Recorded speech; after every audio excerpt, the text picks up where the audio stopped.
everybody, Naomi back with IGN's E3 live show, streaming from e3.ign.com. You're going to have to hold on to your butts for our next game. Telltale is in the house and they're showing off Jurassic Park. So let's throw it over to IGN's own clever girl, Greg Miller. Thank you, Naomi. Nature finds a way. Kevin, thank you so much for coming in to show Jurassic Park. What is happening in this game? So we're taking players back to Isla Nublar, the initial site of Jurassic Park from the first movie, for what is Telltale's most cinematic and dramatic game that we've put together. We're basically picking up from a loose end left in the first film, this Barbasol can. This Barbasol can right here. Filled with stolen dinosaur embryos that Dennis Nedry never had an opportunity to deliver. You got it. Spit on the face? Oh, here it is. Or, no, it isn't. Yeah, so this actually, we actually, this section of gameplay takes players back to the scene. This is, we're following Miles and Nima here, two characters in the game, who had intended to receive delivery of this Barbasol can. Gotcha. Nedry, as we know, didn't show up. Yeah. And they, rather than just let it go, they've decided to track him down to his location in the jungle and figure out what's happened. So now, talking about what kind of challenge did Jurassic Park as a franchise and a game present to Telltale? I mean, you guys are known for point-and-click adventures.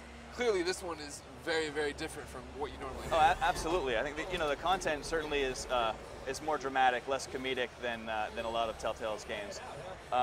And also with Jurassic Park, we really set out to put together as cinematic an experience as we possibly can, from everything to dialogue, to investigating the environment, to the action sequences as the game builds to the tension and terror that we expect from Jurassic Park, and making sure that we have a consistently cinematic presentation that is evocative of Spielberg's first Jurassic Park movie. So then, is this happening just after the events of the movie, or is it during the movie? It's essentially during the first movie, and continues on past the end of the first movie. So we pick up with a time frame that'll be familiar to people who have watched the first film. Yeah. And then obviously, as we kind of explore the park, we touch on some familiar places like the site of Nedry's death here. Gotcha. Or the visitor center that people will be familiar with, but also as the season progresses, the fight for survival of these people who are left on the island takes you to places that we haven't seen in the movies. Gotcha. Now, if somebody at home doesn't know, you are a season pass, you're a downloadable game. How does that work? How many episodes are we looking at? So it's 5 episodes, and it's coming in fall 2011, this fall. Okay. All 5 episodes at retail on Xbox 360, and then digitally on PS3, PC, and Mac. Interesting. Okay, so now when you guys sit down, you're like, we want to make a Jurassic Park game. How hard was it to come up with a story that made sense? I think that a lot of what we started with were conclusions that everyone really wanted to jump to immediately about, how cinematically we could present the game, how we needed to have these moments of wonder in the park and these touching interpersonal moments, and build to the terror of these dinosaurs coming after you. And to do that effectively, this is actually the first Telltale game in which the protagonist can actually be killed. We felt like the threat of death coming from these dinosaurs needed to be something that we could pay off on. And so we've strived to do that in a way that is that's intense, but for players who don't, who fail on some of those attempts to survive, and we don't take too punitive an approach and don't set people back too far for those missteps. I know I'm going to kill my character all the time because I've seen some of the deaths and they're just awesome. Getting run over by a Triceratops or getting bitten by a T-Rex and stuff. There's some really great things there. The deaths have been a lot of fun. Yeah. I mean, for the dev team to be sitting down and thinking of ways in which, as you scramble for survival, that these dinosaurs can get the better of you, has been fantastic. And we've been careful, as was done in the movie, to not present the dinosaurs as monsters, to present them as animals, but terrifying animals. So what we're seeing here, an example of navigation in the game. We've got this picture-in-picture type of interface that allows you to see the other areas that you can explore. And when players get a handle on the locations that they can explore in the scene, you can use the D-pad or shortcuts to cinematically move from place to place. So, so giving you free movement around the scene, completely under player control, but in a way that lets us, keep this cinematic framing and continue to present the gameplay in a movie-like fashion. How long did it take to come up with this? Like how long to come up with this idea? You know what I mean? All right, we have a story for Jurassic Park. How are we going to make it work in a way that's completely different from what we've done before? It has taken a lot of pre-production, a lot of story design. I think you know, the team was able to quickly jump to some solid conclusions about what is best and good about Jurassic Park and what we really feel like we need to pay off on. And then, you know, leveraging that throughout the season for these moments of tension and just the building tension and the release, and then the out of the frying pan into the fire moments. Totally. And you know, all the while maintaining, you know, a bit of levity and an appropriate tone for Jurassic Park.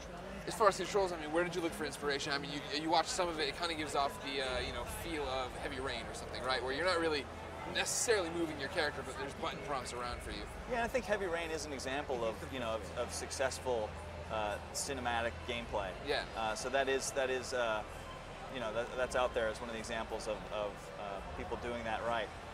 And so, you know, taking that amongst other examples, looking at the kinds of interactions that are in our wheelhouse, and kind of finding a good space for us to explore with that, and as well kind of introducing some new elements like our means of navigation, and taking away that direct stick-to-player control in favor of something that gives you a more cinematic control of your movement, to put together as consistent and compelling an experience as we can. How many times have you watched the movies now? Is this something you have to do every day? It's not quite the same number for all of the movies, but but I certainly couldn't count it on both hands. Definitely. So before we went on camera, you're talking about you're taking pretty much Jurassic Park 1 and trying to bring out the best moments in that and recapture them for the game in your own essence, right? That's the main our main source of inspiration. That first movie and the impression it left on us in the theater, and you know, even the movie was in theaters in 1993. Yeah. And to date, I remember sitting there watching this thing. 100%. For me, it was Mike Boylan's birthday party. His mom took us all there. There you go. And like trying to get that feeling, the things that amazed everyone about that movie, and obviously dinosaurs jump to mind. But it's also, you know, threatening characters you're not invested in is so much less tense than, you know, than those kids in the kitchen with the velociraptors coming for them. And you've heard their stories and you've seen them develop, and you're invested in those characters. And getting that similar appeal has been part of how we're kind of ratcheting up the tension in Jurassic Park. Gotcha. So here we have Miles and Nima have acquired the Barbasol can, so it feels like Barbasol. It feels exactly. We have the embryos right here, so it feels like success, but turns out not to be. They're not going to get off quite that easily. Oh no, we remember. And so this being, you know, the clearing where Nedry met his demise, the Dilophosaurus, finally known by some as the Spitter, is here on site. So we managed to fend him off, although Miles is a terrible shot. But loud noises scare him off. It was fine. But this might be a good place to actually jump ahead. Oh, you want to jump ahead? Okay. To an area which, so the gameplay up until now has been a lot of investigation. Nima's been putting together the clues of what happened to Nedry in order to find the location of the Barbasol can, and she's done so. And that's been gameplay that's been, the pace has been dictated by the player. What we're going to show here is, as they've gotten the Jeep down into the clearing, and it seems like they're on a good path towards safety, they become surrounded by the Dilophosauruses, and Miles, in the tradition of how Jurassic Park treats corporate scumbags,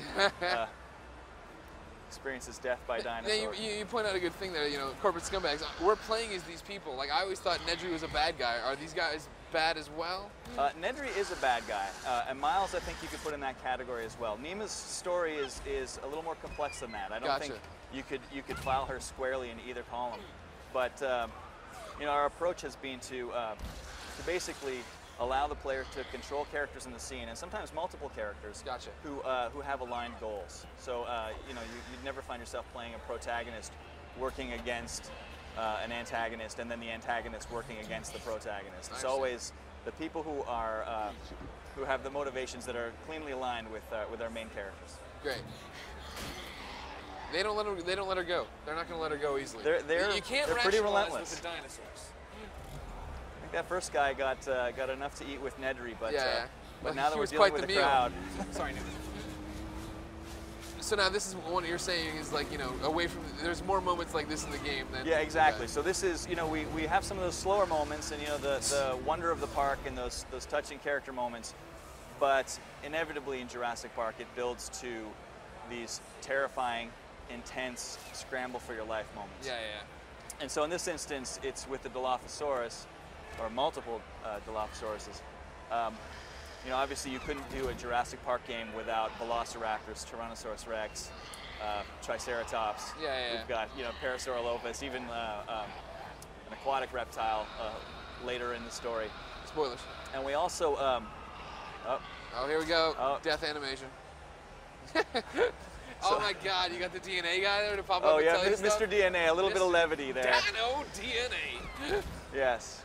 And we also, as we're about to see here, introduce a new threat, a dinosaur that we haven't seen before. Oh really? Okay. That brings a new means of terrorizing the player to the table. So with T-Rex, it's this great behemoth that's nearly unstoppable, and yeah. with Velociraptor, we've got this relentless hunter. And we introduce a dinosaur that we haven't seen before, that the chief veterinarian doesn't even know about, and he should. That is a nocturnal hunter with a toxic bite that will disorient and cause hallucinations and weakness in its victims, and it will quickly strike and then follow and wait for paralysis to set in so it can take its victim alive. So a different means of hunting and killing than what we've seen with the predators in Jurassic Park before. Now, how hard was it to walk that line where you wanted to put new stuff in, but you wanted to have all these throwbacks to the old, you know, to what people know about Jurassic Park? Well, I think, you know, we've been really careful to oh gosh, you got bit, I missed it. To be true to the canon of Jurassic Park. We Yeah. don't do things that fly in the face of what's been established by the movies. And to keep things plausible and fitting and correct in tone for Jurassic Park has been a real point of focus for us. So here's the tail end of our E3 demo area of the game. Those are all the nocturnal hunters? Yeah, and she's just been struck once and about Trouble to be followed afoot for the humans into the at jungle. Jurassic Park, everybody. Kevin, thank you so much for showing Jurassic Park. When's it come out? It comes out in fall. Fall, everybody. Get 2001. ready to go buy your Jurassic Park. Until then, though, Naomi, take me home. Thanks, guys. And in honor of that movie, why don't you tell us what your favorite Jurassic Park quote is? Just follow at IGN on Twitter and tweet with us the hashtag #FaveGPQuote. Okay, next up we have a sequel to Sniper Ghost Warrior. We'll see you there.